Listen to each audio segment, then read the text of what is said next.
Hi, it's Sandy Parker and welcome to Crafting for Almost Everyone. Today we're going to be using some products that were sent to me by a company called Konsait, and I hope you'll stay tuned.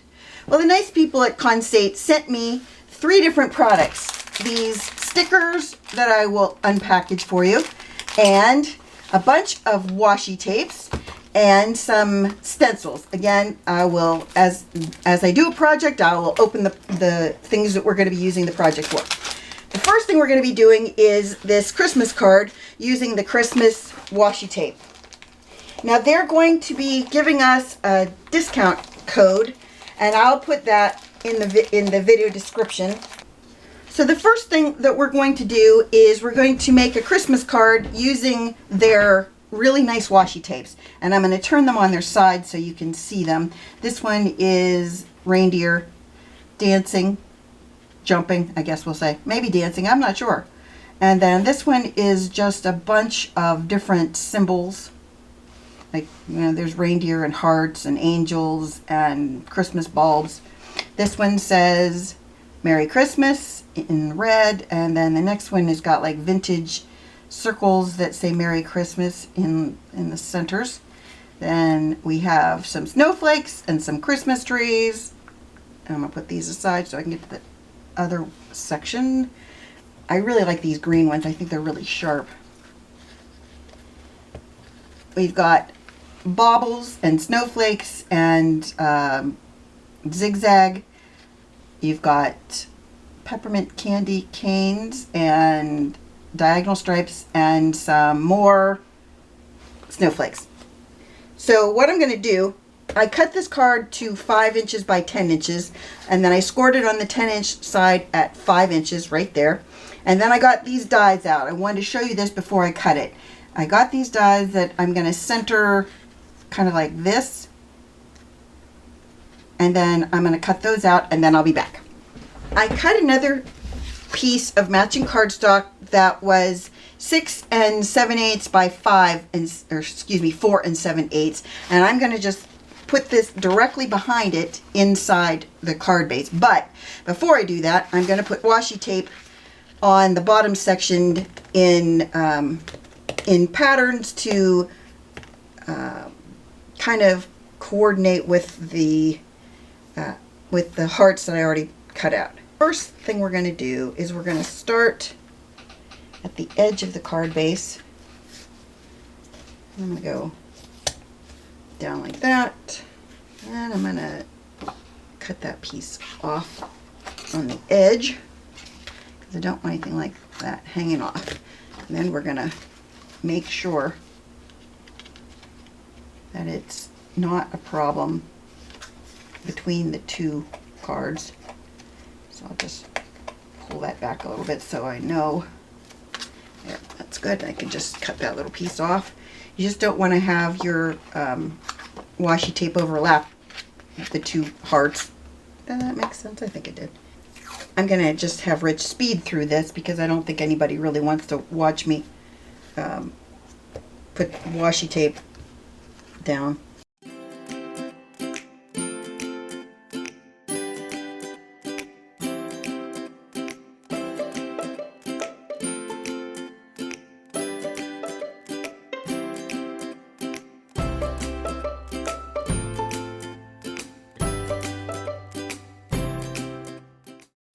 So I've put all of my washi tape down. You can make this a lot simpler on yourself if you only do one cutout, but I did 3 because I wanted to show you how you can do it. And I should have just gone straight across, but I wanted the different patterns. And then I'm going to just make it so that I'm attaching this right to the back of the front of the card. So I'm going to put some tear tape along the back of my card. I want to make sure we have as many places where we've attached this tape so that we're not going to have it pull back. You know, the card isn't going to pull off of itself. I'll show it in more detail once we put it together. You'll be able to understand what I'm talking about. Our goal here with the tear tape is to make sure that you have as many lines of it as close to these hearts as possible, so that it doesn't, the piece that has the washi tape doesn't pull away from the front of the card. So you want to either use wet glue, and I'm going to use a combination of wet glue and tear tape because I want to make sure that mine stays in place. And I'm just going to use Tombow Mono Aqua glue in my little birdie and make sure that I have glue between the hearts on each of the lines around the hearts. You just want to make sure that you don't leave any spot unglued. So then what we want to do is we want to put our new piece, oh, I have some more pieces I got to cut off the back that you can see from the back. You just want to make sure that this is clean on the back, you know, that you don't have any of the tear tape sticking out. Not tear tape, washi tape. We're going to make sure we have this as close as we can get it. Let me turn it over. And we're going to push down on it. This is what I'm trying to explain. See all these places where the edges of your hearts could come up from the washi tape section? You just want to make sure that that's all well adhered so that it doesn't basically pull away from the washi tape. That kind of made sense. Then what I thought I would do is I have a bunch of these little pearls from diamond paintings, and I thought it'd be fun to just put some of those around just to add a little bit more something.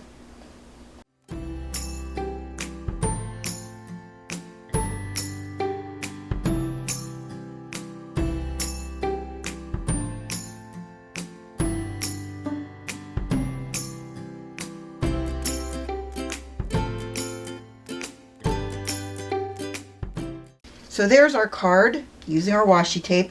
And washi tape is handy for anything. The thing I like about washi tape is you can also put it on the back of your envelope to make the card and the envelope cohesive. I think it's a pretty look. What I thought I would do with the stencils is show you how to use them to make coasters out of ceramic tiles that you would get at a hardware store like Home Depot, Lowe's. For those of you in the United States, there's the card. Put that aside. Then let me grab that. So I got these tiles. They're very heavy, and I'm not sure how well this is going to work because they're not flat on the top. They're kind of, well, this one is flatter. I'm going to use it on this one so you can see it. These stencils are sea life inspired, so I'll pull them out so you can see what they are. I think one of them is a shell too. Maybe a couple of them are shells. I apologize. I thought they were, there's a sea turtle. Most of them I guess are shells. Ooh, that one is a coral. And then that's fish. No, what do you call that? A seahorse, octopus, and another shell. So let me find one that will work size-wise. When you put the coral down, it doesn't matter if you're going off the edges because coral isn't, you know, it doesn't really matter that it's not as long or as wide or whatever. I was trying to think of one of the other patterns and see if one of them is a little smaller. Maybe the octopus would work. Not quite. I think we're going to go with the coral. Okay, what I'm going to do is I'm going to use some Archival pigment ink in Coffee Bean. And I know that's kind of a weird color for sea-inspired things, but I thought it would be nice when it comes to making it fit into your home motif because it's not it's not a bold color that would clash with everything in your house. And what I'm going to use is a sponge. So I got just a regular, this is a makeup sponge, and I'm just going to kind of pounce it into my ink pad and hopefully get enough ink that I can start doing this. I thought about taking the pad and going right to it, but I think you get too much ink and it might seep under the stencil. We don't want that. I have a piece of plastic underneath it to ensure that if I drop anything, I'm not going to make a big mess. And I'm just going to hold onto the stencil and keep it in place. And if you keep holding it and pouncing, you should be able to go over it again. You know, like if you missed a spot, you should be able to keep inking over the spots again. I'm going to have Rich speed through this because I don't think you're going to want to sit and watch me pounce on this forever.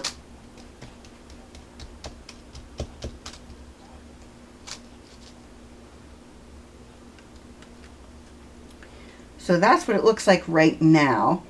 And what we can do with this after it's dry is we can seal it with, I have some Mod Podge Satin seal that I can seal it with. I can also, if I wanted to, I could go over this with, I could move it a little bit and go over it with a different color if I wanted to. But I think I'm just going to stick with this color and just make it a little bit darker. We're going to see if we can get this a little darker just by pouncing the ink pad on it. I think that worked.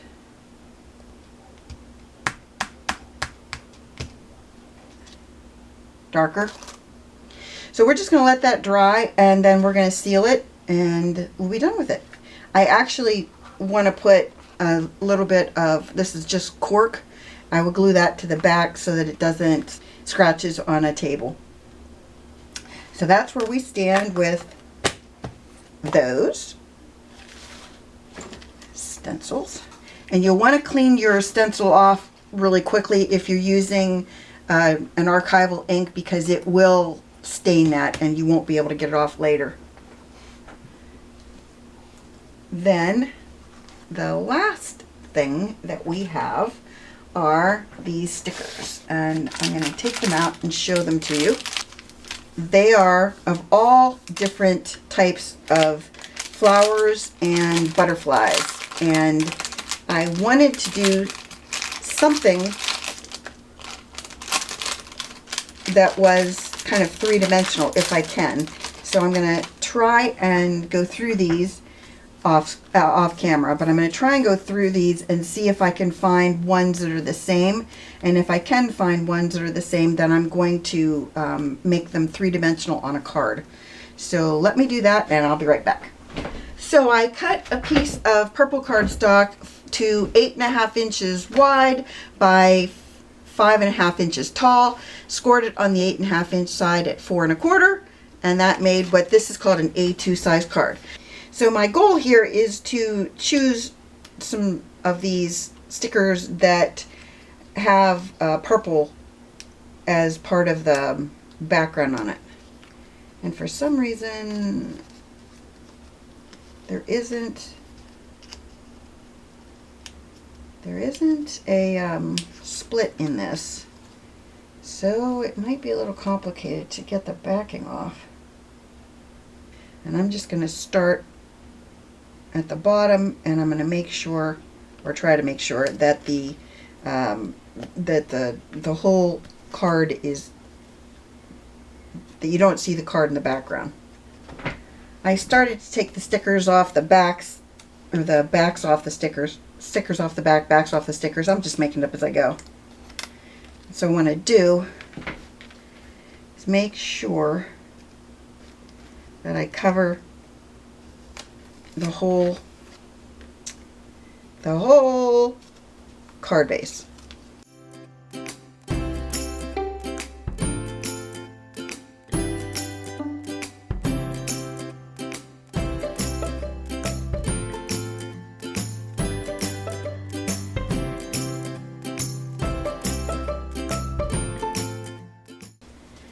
cut some of these off.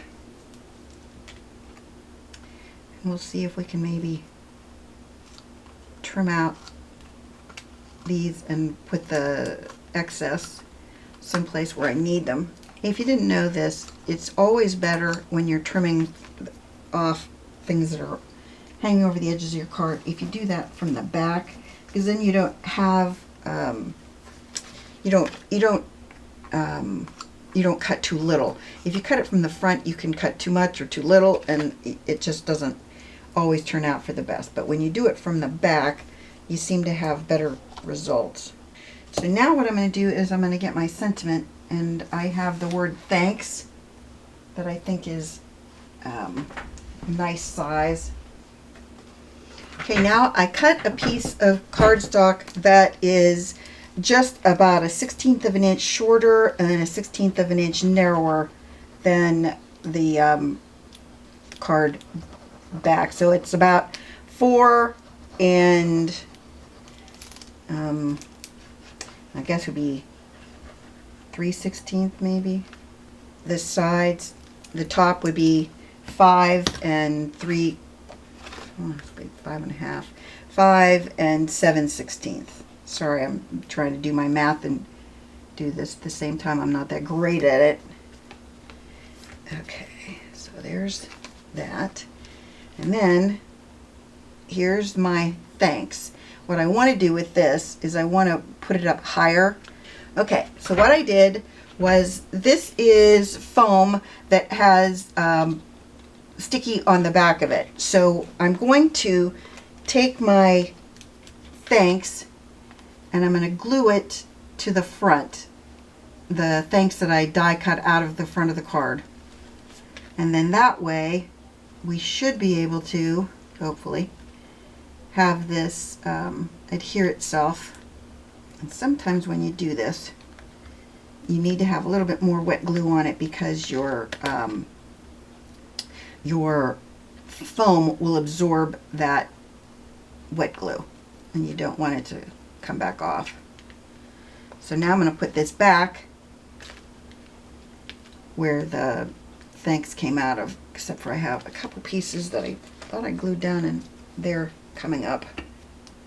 Doesn't matter if you have glue showing here, because you're going to have that foam hiding all this. But I'm going to put a little bit more glue on this and underneath where some of these letters might come, you know, like pull up. Whenever you die cut a word, you have to make sure you keep all those little pieces, because when you put them in like this, you have to make sure that they're there so that you don't have blank space behind it. So then, I don't know if you can see the thanks. I think I'm going to get a marker, like a blue marker maybe, and go around those edges a little bit so that they show up better. Let me give that a whirl. So I took the Copic marker in blue and I just went over the letters because I wanted them to show up more, and I tried doing the outline and it just didn't work enough. So I just colored all the letters in thanks to make it so that you could really see the word. And then I put another sticker on the inside so that it was cute in there too. So this would be the washi tape, the stickers, and the stencils. I hope you enjoyed this, that you give it a thumbs up and subscribe, and please tell your friends about me on social media. And thanks so much for watching. Bye-bye.